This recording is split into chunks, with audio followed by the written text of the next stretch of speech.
सखर में ऑल पाकिस्तान वापडा hydro electric workers union division Sukkur पारां वापडा निजकारी ख़िलाफ़ रैली कढी एहतजाजी मुज़ाहिरो कयो वियो।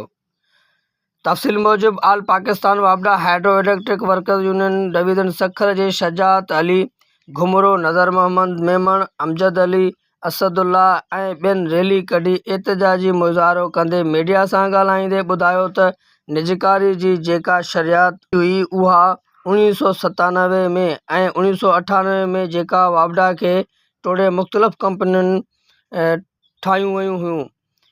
तंहिं करे 26 सालनि खां वठी हिन महिल ताईं असांजी मुसलसल जदोजहद जारी आहे ऐं तव्हां ॾिसी रहिया आहियो त असांजे क़ाइद अब्दुल लतीफ़ निज़ामानी साहब ऐं असां सभिनी जे महिनत सां अॼु ताईं निजकारी थियण नाहे ॾिनी।